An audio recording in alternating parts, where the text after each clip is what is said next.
I'm trying to keep my body away from people, except for my husband. We're already.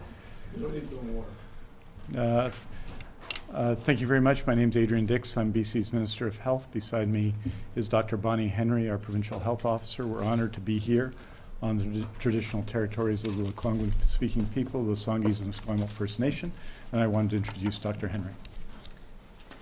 Thank you, and thank you very much.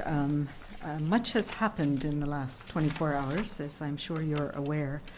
I do want to start by talking about our new cases, and we have 7 new cases to report today, so our total in British Columbia as of earlier today is at 53. Most concerning for us is the fact that we do now have a second long-term care home that has an outbreak that is involved with COVID-19. This was an outbreak, as you are aware, it's the end of our influenza season, and we have been having influenza outbreaks in long-term care homes, as we expect to see during this season. And this one was thought to be an influenza outbreak as well, and it turns out that one of the residents who was tested, out of a number that was tested, a man in his 90s who's a resident of Hollyburn House in North Vancouver, tested positive for COVID-19. And in addition, it was apparent that a number of the healthcare workers at that facility were also linked to the Lynn Valley Care Center.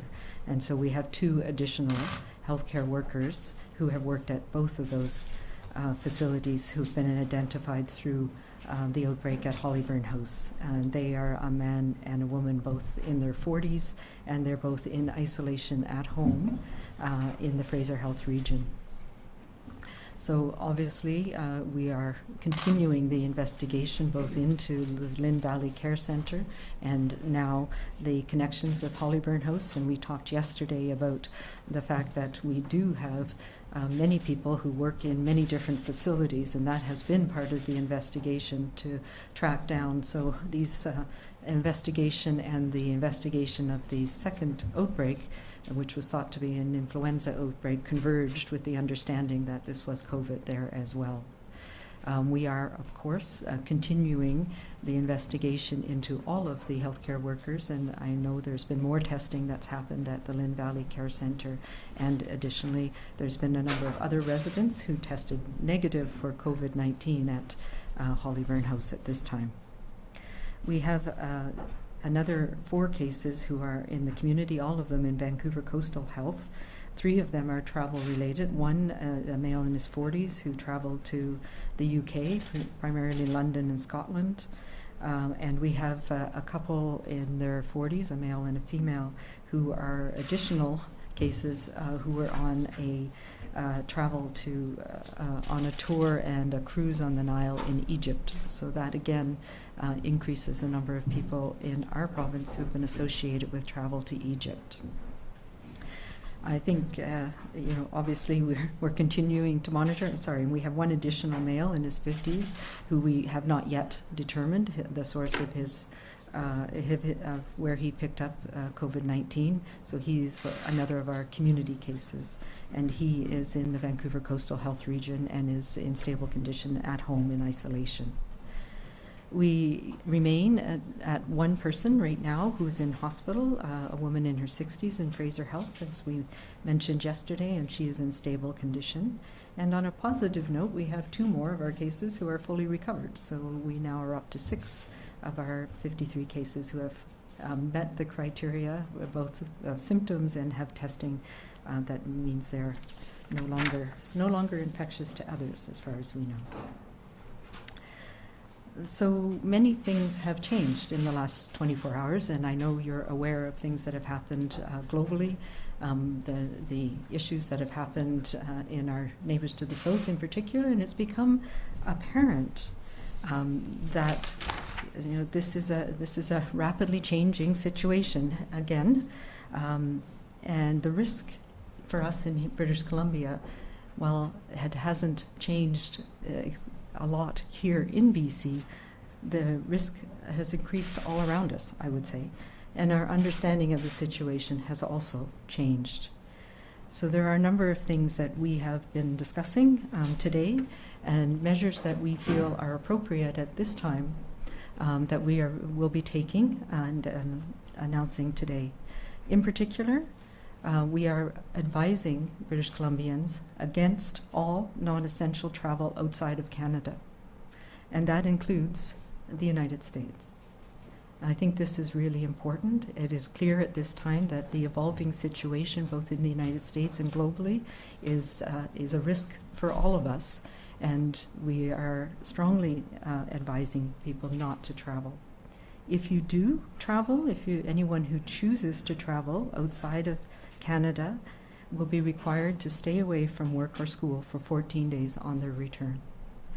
We feel that this is the appropriate measure at this time, given the situation that we've been seeing, given the importation of travel-related cases and the challenges that we have in monitoring them.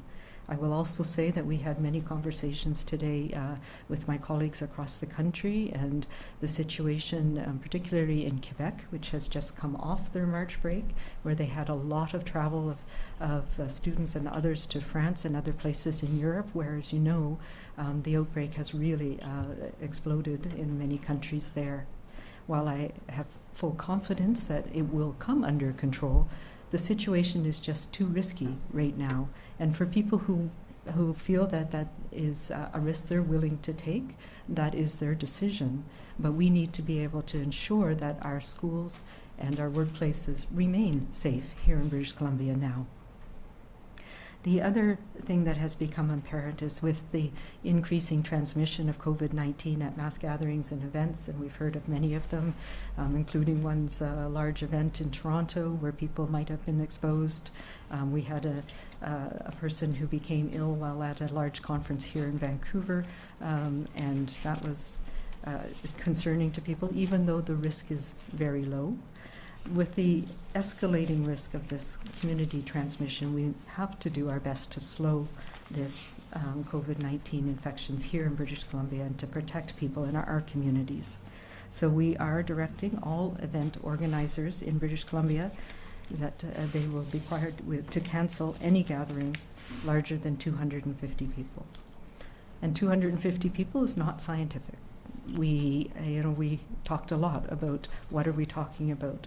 Why wouldn't we go with 1,000? And that's what's been used in some places in the U.S. and some places in Canada and other parts of the world. 250 has also been used, and it's not, again, a scientific number, but it is a number that we think has some rationale to it, in that over that large group, it's really challenging to put into place those social distancing measures that protect people and prevent transmission of respiratory infections. And those are some of the things that we talked about yesterday, being able to be at least an arm's length distance from each other, having the ability to clean your hands regularly. And so these are the things that we are now saying all of us have to take a part in.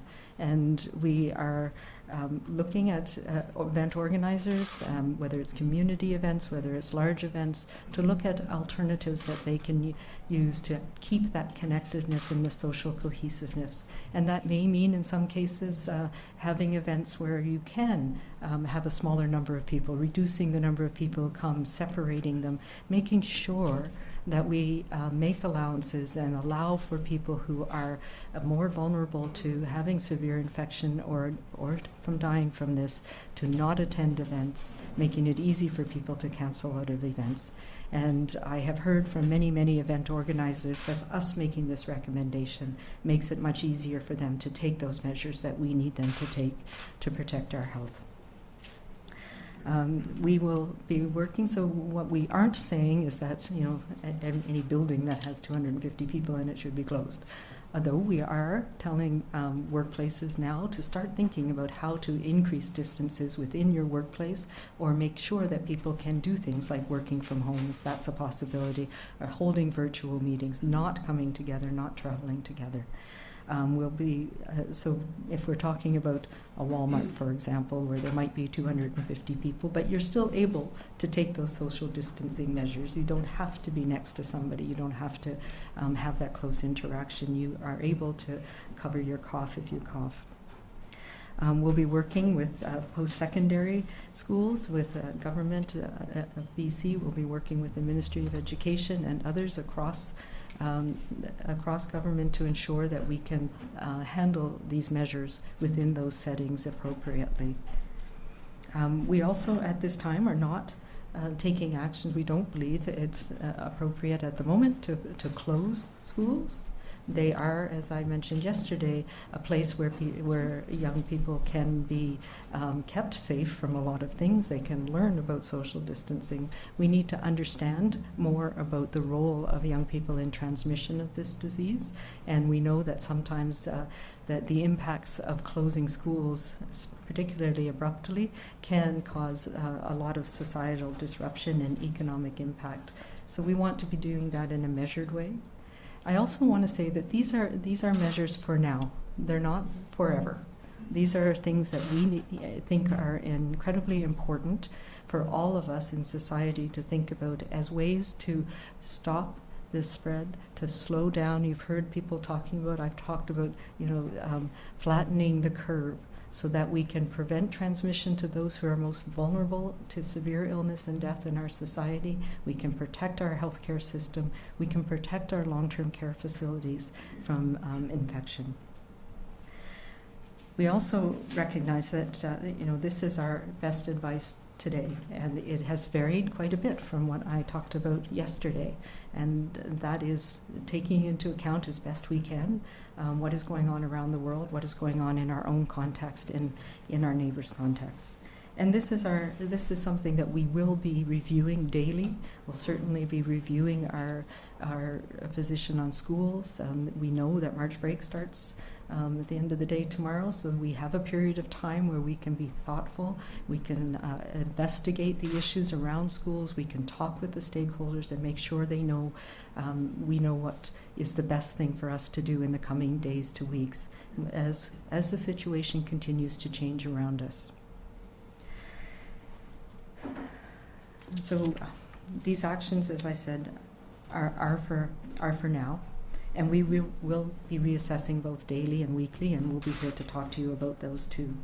I believe these actions are necessary right now to slow down the spread of this disease and to protect the health of our communities and everybody here in British Columbia.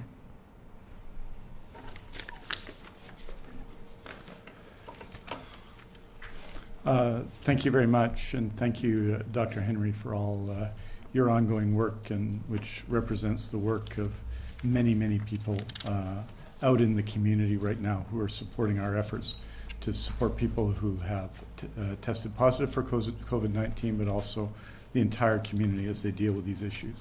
So I want to reiterate the key decisions that we've made today. First, that we're not allowing events of over 250 people, that this number was selected, not as Dr. Henry has suggested on a strictly scientific basis, but we think it's the right number and the right judgment amongst the choices we could have made to ensure that people can engage in appropriate social distancing. Secondly, we're recommending against all non-essential travel outside of Canada. That means no quarts of milk in Bellingham, no trips to Disneyland, no trips to Paris or Berlin or Boise. And anyone who chooses to travel outside of Canada, anyone who chooses must stay away from work or school for 14 days upon their return. That responsibility is what we owe to our fellow citizens. Clearly, the issues of post-secondary education and education are important. We feel it's appropriate for schools to remain open now, but we are going to use spring break. I know the Ministry of Education and others will use spring break, and the Ministry of Health and the provincial health officers to consult with stakeholders and decide the appropriate policies and procedures that should occur for students and for staff upon their return.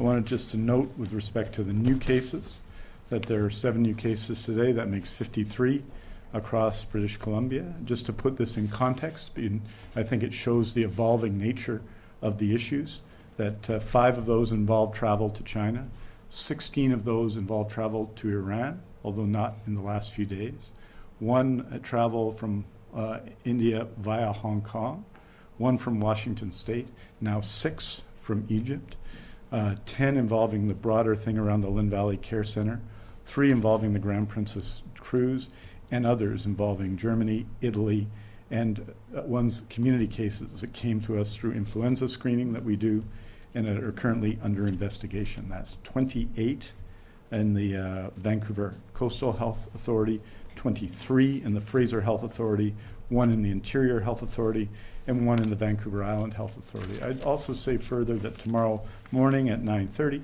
will be posted on the BC CDC website the number of tests that have been done in British Columbia this week. That number has grown dramatically over the past week. Last week when we announced on Friday, or we showed that on Friday, it represented more than had been done in the previous 4 weeks. This week, more than had been done in the entire period from January up to last Friday. This shows significantly our ongoing efforts to contain and to slow COVID-19 in British Columbia, and reflects the commitment that was made when we started our emergency response 6 to 7 weeks ago. I want to comment on issues around 811.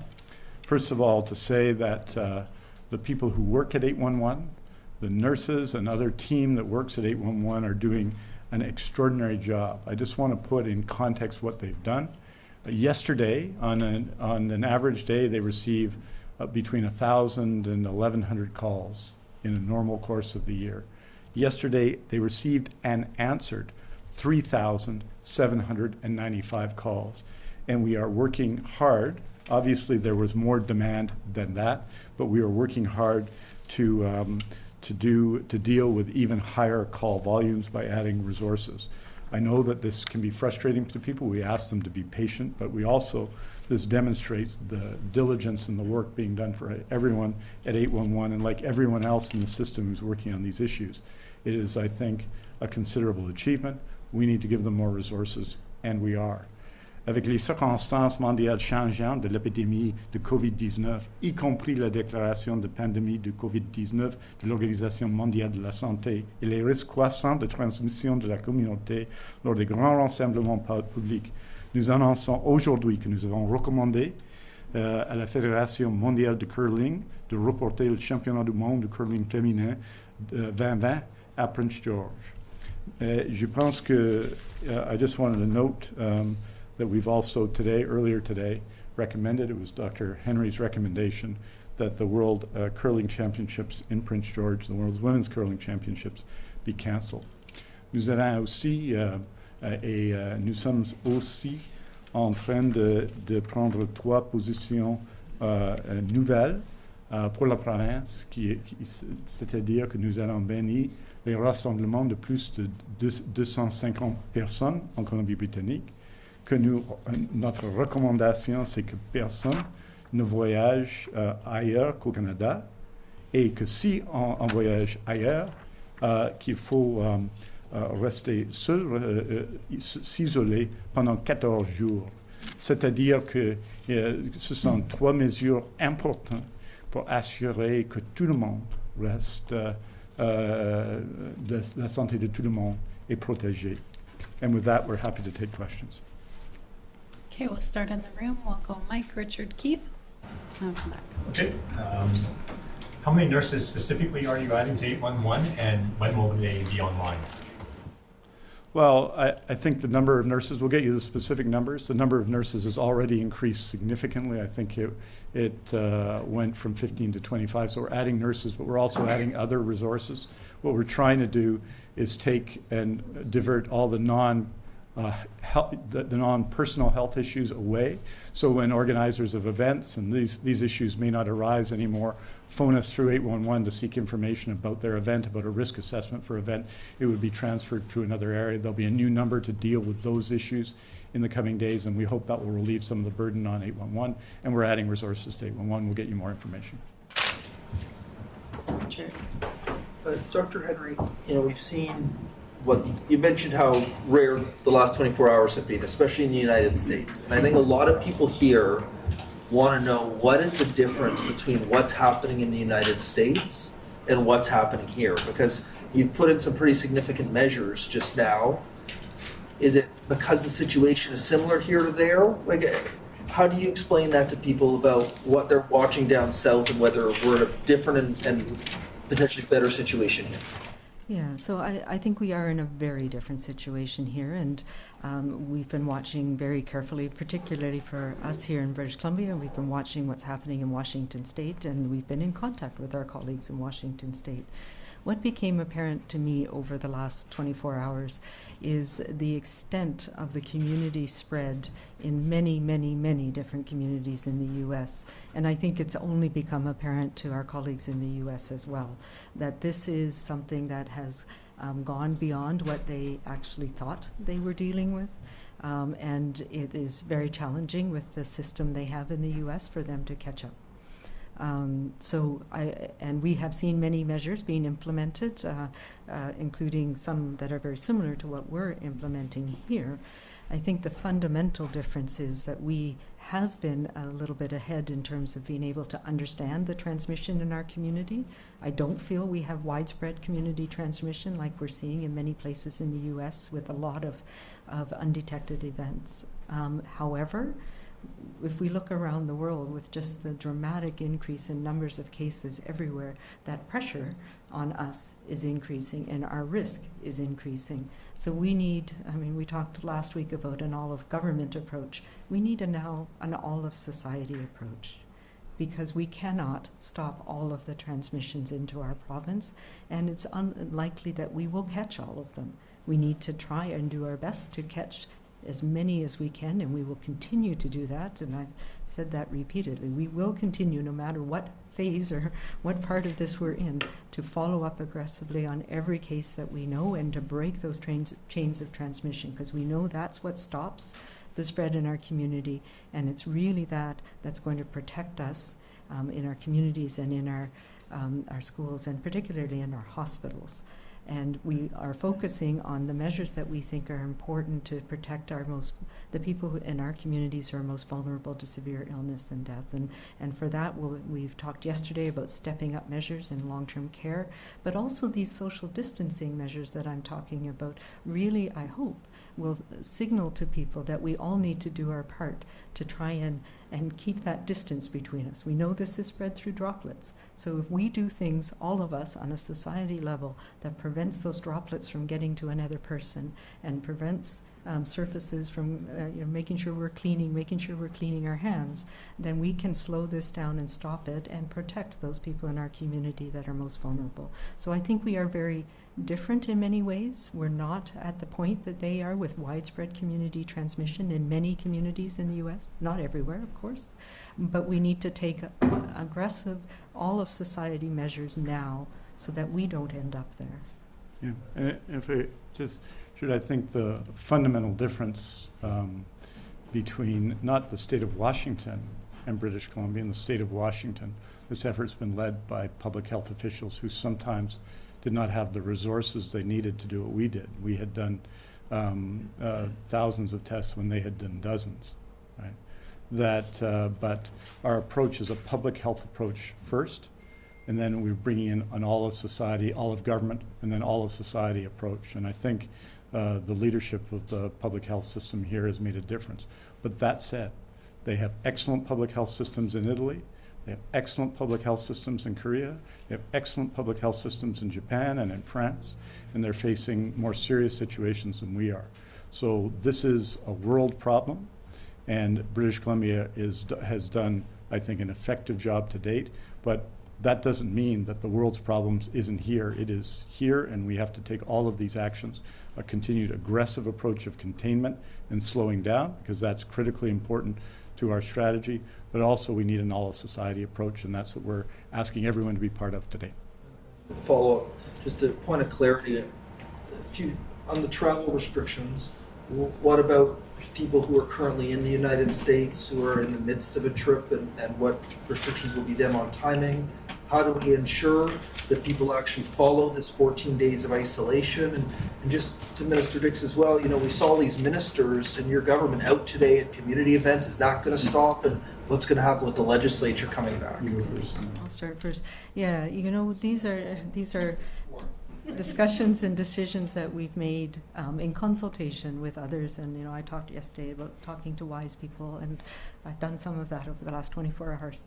and colleagues across the country, the details we're going to work out. We will figure out how to make this work. I think it works for us that for schools, for example, which is one of the key areas where we don't want to introduce this virus, even though children seem to be relatively protected.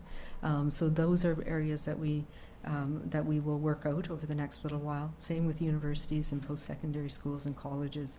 But yes, we need now for industry, for workers, for people to start. We've been saying, you need to pay attention to this. We need to think about the things that we can do to reduce the impact on us and how we can best do that.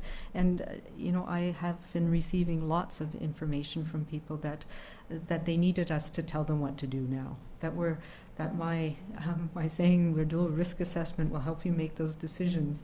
The world has changed, and it's changed to a point where we need to say, okay, here's what we need you to do. And so that's what we're coming out with these measures today, and we'll work out the details. And with respect to government action, I think government needs to change as well in the way it deals with people. And we had this discussion yesterday on the phone with 128 religious leaders around British Columbia. We have to, and that's what I'll be doing, which is reach out more to people, but use the internet and FaceTime and conference calls to do some of the things that we've done historically in face-to-face way, and which are important to do ordinarily in a face-to-face way when you're representing people. I think that we all have to make adjustments. Certainly, as you can expect, that I'll be briefing our caucus and we'll be discussing these issues, and we will be leading in these questions as well. I will say, I've said it already, but I'll say it again. This is not forever. This is for now, and it may be days, weeks, likely weeks, but it may be months. And it will change, and we will be paying attention to how things are changing around the world. We want to take the best measures that have the best chance of protecting us and protecting our health with the minimum impact on society that we can. So we'll be recalibrating as often as we need to make sure that we're trying to get that right. So society can't stop. We need to keep going. We need to still communicate. We need to still have our meetings. We need to still make sure that we have those important family gatherings and things like that. But now we just need to, all of us, collectively think about how to do that in a way that minimizes any risk of transmission of infection. And if you're healthy, that's great. But we need to be really sensitive about not feeling well and staying away from others and taking all those measures that we talk about every day, cleaning our hands regularly, not touching our face, making sure we cough into our sleeve or into a tissue and dispose of it, and staying away from others when we're not feeling well. Keith. Sorry, Keith Liaison Tom. Still not clear what the answer was there to Richard, but if you're in the States now, does it affect you? And also, are you supposed to go into a 14-day self-isolation with no contact with anyone, and how is that enforced? No, so it is voluntary. We will be requiring, obviously, in certain situations, like people who work for government, for people who are in schools, where we have control over that. But we're asking people to take this, and yes, people who are coming back now, we know that there's a risk out there. We know there's a risk in people who are in the U.S. right now. So we will be asking them to do that, and we have some detailed measures about what we mean by self-isolation, and it really does mean stay at home. There are things that you can do that are less risky, like being outside. So if you're concerned about things, you can have meetings outside. You can go into your backyard. It's not like you have to stay enclosed necessarily, but we don't want you to be around other people, particularly around older people, people who have underlying illnesses, people who are at risk of having more severe illness. So definitely staying away from anybody in your family who's older. There's lots of supports now that we can have, and we'll be looking to community to support people to do this, to deliver food, to deliver medications for people, and those are the things that we can start working on together. And a follow-up, you and I have talked about these testing centers that we're going to be looking through 811. What's the status of those? We're working on those questions now. I mean, given the amount of testing, you're going to have a sense of that tomorrow. The system has actually been working very effectively. The concern is to ensure that we don't create unneeded opportunities for infection to spread in doctors' offices and others. So I think you're going to see action on that in the near future, and we'll announce it at one of our 3:30 briefings. Well, maybe this weekend. Soon. Lisa. Can I just ask a quick follow-up about the U.S.? So, because you mentioned the milk runs to Bellingham, so are border guards going to be stopping people coming to Canada? Like, what's going to happen at that point? No. And for Americans as well, who might not be privy to our news. And Dr. Henry will speak to this as well. But what we're saying to people is don't go. And certainly that there is, this is a part of our obligation to one another, not to do that sort of thing. Buy a liter of milk in White Rock and not buy a quart of milk in Bellingham is one of the sacrifices that we're going to have to make in this time. And so, no. That's not our jurisdiction to be at the border and stop people from going. But it's our expectation that should people go to the United States for something so important, for example, that they feel they need to go, that it would be important enough that they would choose to self-isolate for 14 days when they come What back. about Americans who are coming up here who might not be privy to our restrictions? Yeah, so there's very similar restrictions, as you probably understand, in most states right now. So yes, this is voluntary. We can't police everybody, and know that at the borders the government of Canada will be putting similar recommendations on their travel advice. So that has some weight to it. But no, we're not closing the borders. People still, some people live on other sides of the borders. There may be reasons why people do travel. But, and why people need to travel internationally, we're strongly advising people that we recommend against all but non-essential travel, and we will be asking people to self-isolate and make them aware of that here in BC. And for the homeless population that we have here, what more is being done for them? Yeah, so as I mentioned yesterday, there's a coming together of the groups that provide services to the homeless, and we talked about our deputy ministers committee and other fora now that are able to share that information and communicate with stakeholders about the issues that need to be addressed, and that work is ongoing. I don't have any additional details today. Tom. Minister, can you say at least roughly where the testing centers are and how they will take referrals and appointments? We'll be speaking to that in detail when we're ready to announce them. But what I can tell you is that we've done, and you'll find this out, an extraordinary amount of testing in the last week in British Columbia. And that number of tests relative to the number of positive tests is one of the positive signs, because of course that testing is of a group of people that where the possibility of COVID-19 is being tested. So that process is going well. It's been going on from the beginning. But we're looking at other ways through health authorities to give people other opportunities to get tested in a safe way. But our advice always is to call first. And that will be the case after the fact. So this isn't a place where everyone comes and says, I want to get tested and get tested. This is based on referral from a healthcare provider, based on referral after an 811 call. Shannon and Mon, then we're going to go to the phone lines. So people are being asked to self-isolate for 14 days. The federal government is working on changes to employment insurance, etc. BC doesn't have a paid sick leave requirement at this point in time, and so a lot of people are having to make a very tough decision if they have no pay coming from their employers potentially for 2 weeks. Is this something the province would be looking to address in future?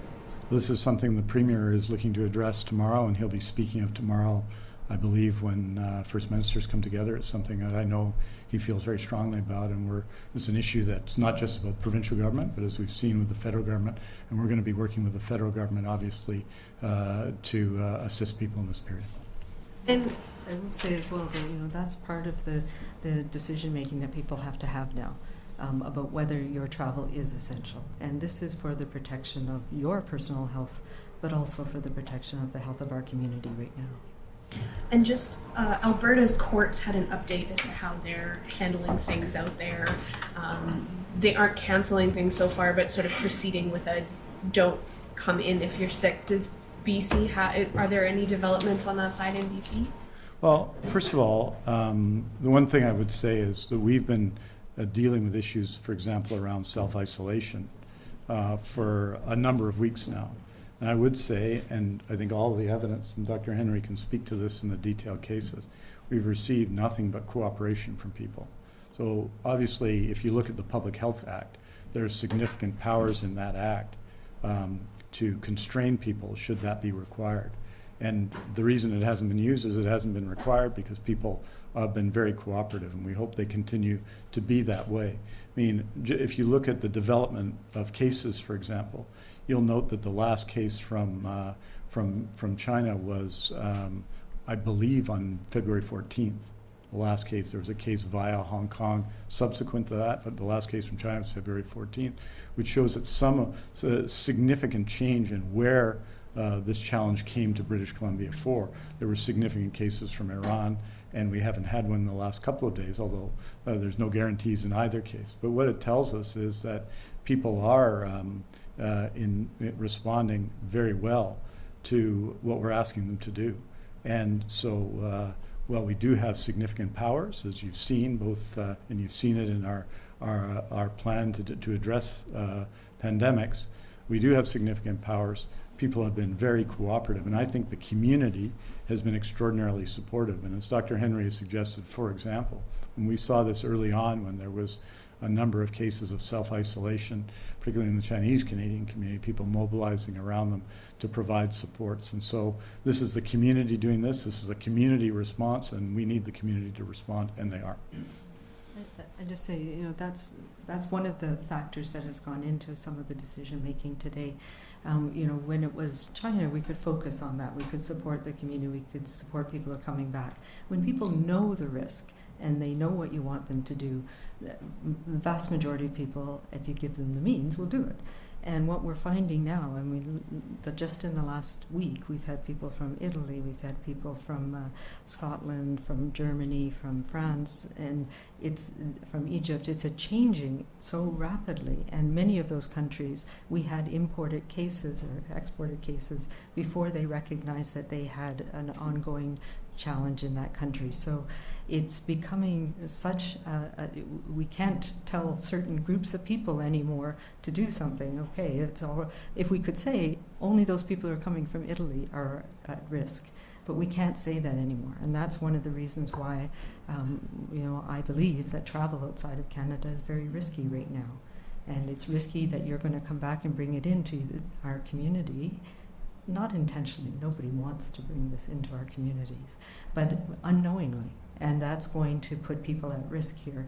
And the only way that we can try and slow that down and slow down the progression of this is to try and warn everybody who's coming in from areas that are at risk, and then deal as much as we can with the disease that we have here in British Columbia already. Bon. Question for the Minister. Don Davies, federal MP, has expressed concern about his enormous difficulties getting specific estimates from the federal government about the potential spread of the infection rate, how many cases would be in the range, and also, very difficult, finding out the state of preparedness in the system. How many respirators are there? What kind of supplies do we have? At what point does the system get overwhelmed? Is that a valid concern, and can we get some of those numbers here in British Columbia? Well, in detail, we laid out what our pandemic plan is. Certainly, we respond to detailed requests for information. We're briefing here every single day. Last week, every single day for more than an hour. So in British Columbia, all those questions are being answered. I think with respect to the federal government, I think all the questions I get asked and answered, I would say. I don't know, and you've asked a question now, and we're coming back, and we'll try and get you an answer. We were asked about 811 calls, and we've done those questions. So we're here every day to answer the questions you have, and so, you know, that's what we're trying to do. So if it just finished, and then I'm happy to. One federal health minister said yesterday the range of infection in the country could be 30 to 70% based on her model. I've been told you're doing modeling here. Does that number agree, 30 to 70%, with BC's model? So I'm going to have Dr. Henry respond to that in a second, and then we'll take it from there. But I think that with respect to the federal government, I would say that they're doing a very good job. They're certainly keeping us informed. We had a health ministers conference call today. They're working with us with respect to getting more access to supplies, which is very important work that we're doing together. They've said that the $1 billion they've put on the table is a down payment, and that they would be fully willing to participate more fully, and I think that's a positive thing. And I think the relationship is good. I'm not judging the political debate in Ottawa that's taking place, but I can tell you that when we ask for things or answers from the federal government, we're getting them. And I actually don't think the modeling is a political question. It is something that we are working very closely with. We have modelers at the British Columbia, the BC Centre for Disease Control, that are working with the federal modelers. What Minister Hadju spoke about was estimates that were based on one type of model. There are many different models that we're using, and one of the ones that we are using in British Columbia, so there's models can be used for many different things. They're not predictive, but they do give you a sense of what could happen. So the model that she was talking about was based on early evidence from early numbers from China that did not take into account some of the public health measures that were applied there. So things like restriction of movements and quarantines and contact tracing and all of those things. So it is a basic model that's based on numbers that were early on in the outbreak. So it is one of the estimates that we are using. It may or may not be useful, and I think I said this the other day, you know, all models are wrong, some of them are useful. And it is about what assumptions you put into your model. So that model is based on certain assumptions. We are also using, to help us plan, we're using some of the empiric data, not just from China and from places outside of Wuhan, but also looking obviously at the early numbers in Wuhan, but also from Italy, from understanding what's happening in Lombardy in particular, in northern Italy, and looking at places like Korea and Singapore, where they have done measures, and we can estimate on a day-to-day and translate that to our population in British Columbia, which is a little over, just under 5 million. So yes, we are doing that in details, and it tells us how many people per day would we expect, given what we know about how many people get really sick and need hospitalization and need ventilatory care, how long people are on a ventilator for, how long they tend to stay in hospital for, all of those modeling pieces that help us say, okay, well, what do we need to do to predict, to protect our hospitals, and then how do we need to decant? We talked about decanting the other day, move people out of the hospital, what sort of beds, how many ventilators do we have? We know that. We know where the ventilators are, what type of ventilators there are, because some of them can be run by need a very specific respiratory technician to do, and others, people like the post-anesthetic recovery nurses or some of the highly trained nurses can use different ventilators. So we are trying to get a better understanding in detail of who in our province is able to do that. And not only that, we are looking at who retired recently that could be doing that. Both nurses, physicians, respiratory therapists, perfusionists. I mean, it's a complicated thing to manage somebody on a ventilator in the ICU and or to use what we call ECMO, extracorporeal membrane oxygenation, which helps oxygenate the blood when people's lungs aren't working. So those are all part of our scenario planning that we've been doing. We have a group of medical experts that are weighing in on that, and we have the modelers and the public health experts who are looking at, okay, so what interventions can we do to try and slow that, as we call flattening the curve and stretching it out, and so that we don't have a major surge. And that's, you know, that is what we saw in northern Italy, that there was a lot of people very quickly who overwhelmed part of their system there. I will say I'm heartened to hear that a group of trained clinicians from China and are going to Italy, I understand. that was announced yesterday with ventilators and expertise to help them there, which I think is a great thing at this point. But we are doing everything we can so that we're not in that situation, and that's the focus of what we're doing. But we are using modeling. And should you wish more information on details, so we're happy to provide it. And in the case of equipment, we're also actively out there looking to purchase more equipment should it be required. Okay, we're going to go to the phone. Yesterday, swabs and personal protective equipment, the two things you mentioned yesterday, the province is trying to buy. The question I had was, isn't everybody in the world trying to buy those? And are there really enough supplies out there for every healthcare system in the world that needs them? Well, first of all, we have a pandemic supply in British Columbia. And in addition, because there's uncertainty here in terms of the length and duration and so on of what we're dealing with here with COVID-19, we're obviously out to look to get to more. And really, should we not require them, that wouldn't be a lost venture. So we're out working with the federal government and on our own to get the appropriate equipment we need to prepare for the months to follow. Okay, going to the phone, we have Penny Daklos from CTV. Go ahead. Oh, hi there. I have spoken with doctors who tell me they are turning away suspected COVID-19 patients because they don't have enough masks and other personal protective equipment. And I spoke also with people who are on hold with 811 for hours and never got through. So I'm just wondering, is the medical system already at a tipping point? Yeah, it's not at a tipping point. The challenges that we have in the community have been there all along, and they wax and wane. And we do know that the 811 has been a challenge, as we've talked about.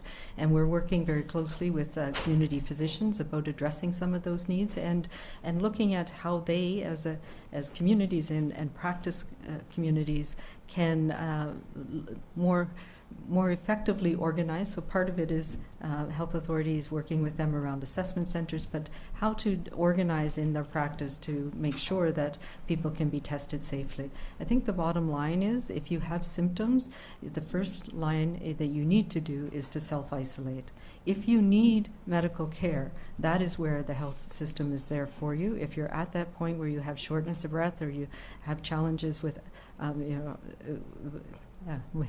with this disease, we're talking about shortness of breath or difficulty breathing, then by all means go into the emergency department, call ahead. If you are in distress, call 911. Let them know that you have a respiratory illness so you can be cared for safely. But some of the glitches that we're seeing in our community are more for people who have milder illness, who have concerns about this. And the bottom line is they need to stay at home until we can make a way for them to be assessed safely. Graham Wood, Glacier Media.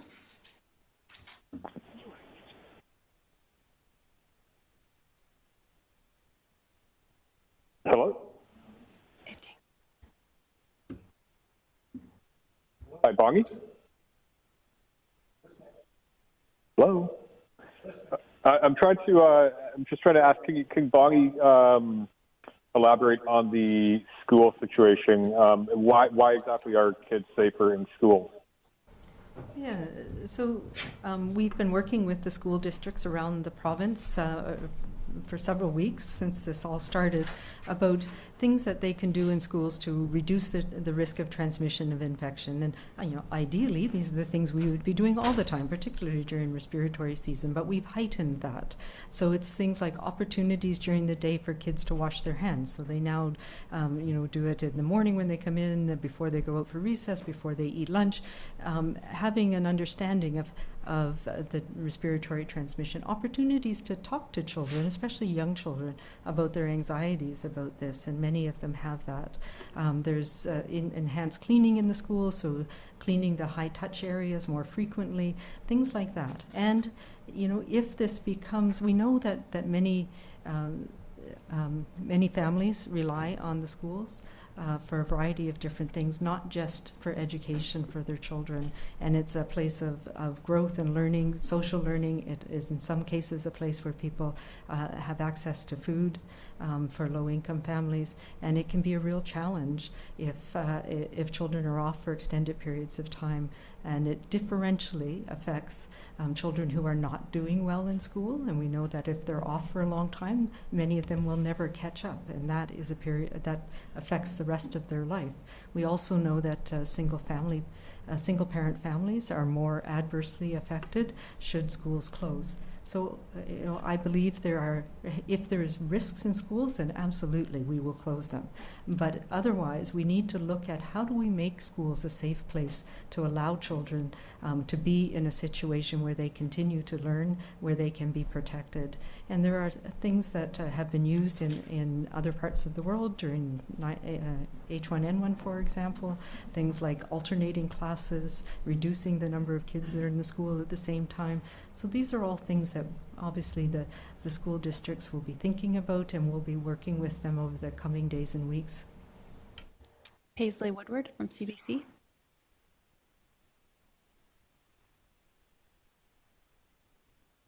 By those details were.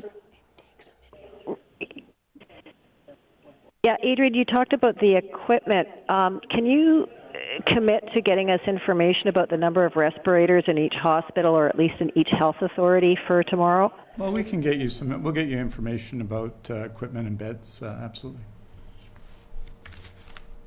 Okay. Andrea Wu, Globe and Mail. It's hard to find that out. We keep getting routed around. The other question is for Dr. Henry. What do you think of those drive-through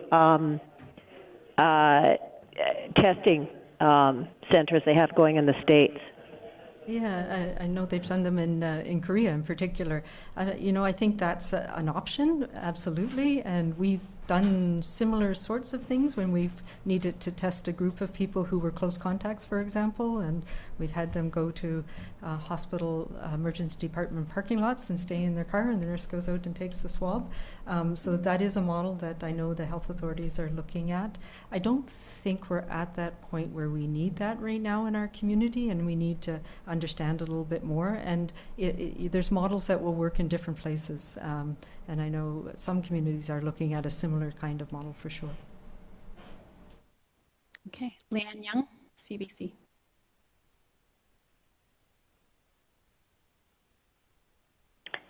Oh, hi, this is actually Andrea Wu from the Globe and Mail. I have questions about two things. The first one is how were the COVID-19 cases first detected at Hollyburn House, and do we know how the virus was introduced to the facility? And the second is why advise against all out-of-country travel and require this 14-day period of self-isolation and not against travel within Canada? I ask that because we know that there are states and certain countries that have fewer cases than we have here. Yes, very good questions. Maybe I'll answer the second one first. I think it's more that we have a good sense of what's happening in Canada, and as you say, there are countries that have fewer cases than we do, but we have no control over what's happening in those countries. And even though some of those countries are reporting low numbers of cases, take Egypt for example, it's becoming clear that there's enough circulation there that they've exported a number of cases to us. So it's more having detailed understanding of what is going on in Canada and not having that degree of understanding of risk around the country and around the world, and knowing that it changes rapidly. In terms of Hollyburn House, as I mentioned, this is still our influenza season, and we are seeing influenza outbreaks, so we do have a protocol for ILI outbreaks or respiratory outbreaks in long-term care homes, and this home was identified as having a couple of residents with respiratory illness a few days ago, and so it was put on outbreak protocol and swabs were taken to test for influenza and other respiratory viruses. And of the number of swabs taken, one of them, a man in his 90s, tested positive for COVID-19. Okay, we're going back to Leanne Young.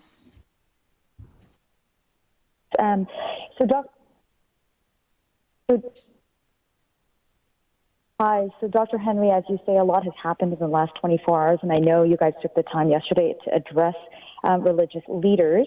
And yesterday you weren't saying there would be cancellations with any religious gatherings, just encouraging social distance. But today, with this new rule about 250 people at events, does that now include, for example, churches who often hold gatherings with more than 1,000 people every weekend? And some of the faith leaders I've spoken to say that they are looking for that direction from you. Yes, and it does include religious gatherings. As I mentioned yesterday, I do feel that looking at what has happened in other countries, that religious gatherings are a place where we have seen transmission of illness. And as we have more cases in our province, it becomes riskier.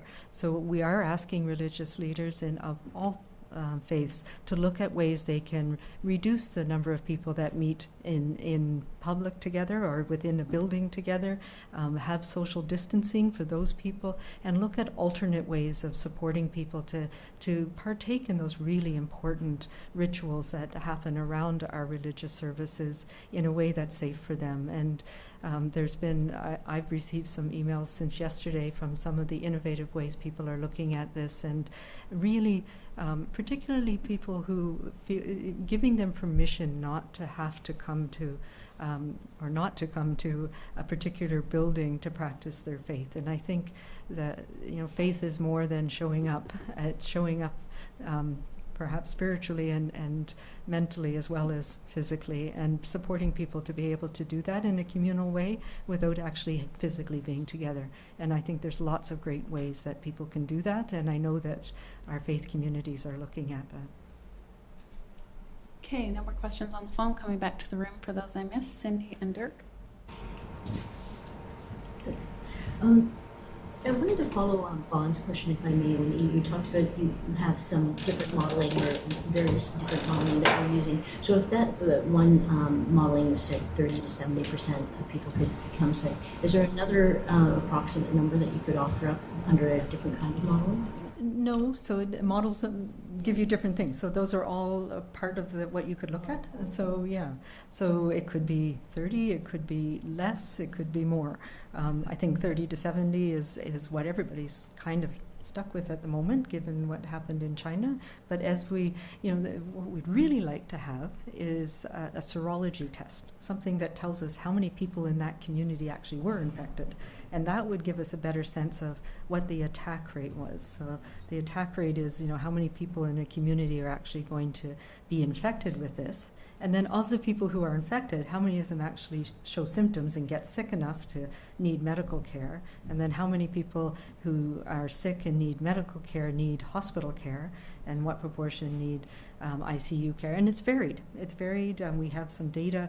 The most data comes from China, and it shows that, as we said, for most people, this is a mild to sometimes really yucky thing, but will do fine at home for the vast majority, so 82%. And that's probably, an underestimate given that we don't know how many people were actually infected. But 82% of the 72,000 in China who were detected with this had mild disease. But if we look at a population level, even 4 million people here in British Columbia, 15% of people that need some sort of medical care, and somewhere around 3 to 5% who might need hospital care, ICU care. That's an awful lot of people if we have an attack rate of 70%. So we need to find a balance in there. And in terms of planning, if we look at translating that to the Lower Mainland, other communities around BC, and then we look at, well, what's our capacity and how can we support depending on where it happens in our community over time. So it's not all also, everybody gets sick all at once. It's some people get sick and it goes over a period of weeks, and what we want to do is make sure that we can stretch it out as long as possible.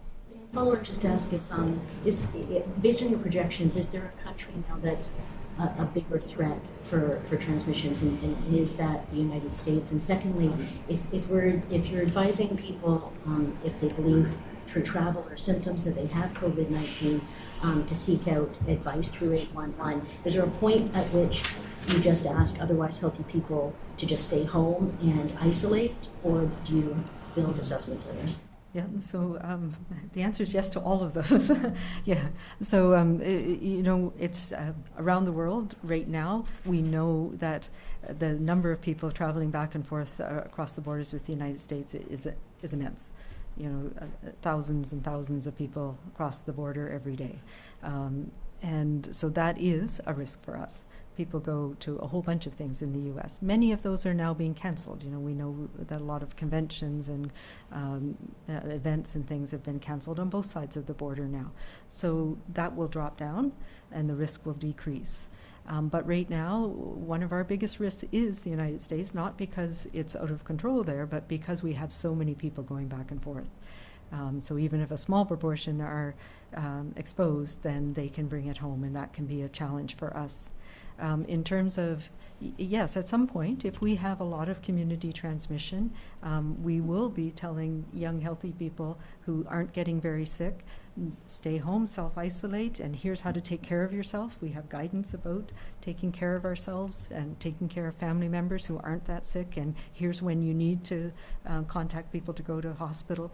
We're not at that point yet, and we're still at the point where we very much want to find everybody that we can to make sure that we can find any contacts they had. We can try and make sure that they're isolated before they have the opportunity to pass it on to somebody else. And we will continue to do that, but that is one of the measures that we will take if we need to, if we get to that point where there's a lot of people that have very mild illness that don't need medical attention. Dirk.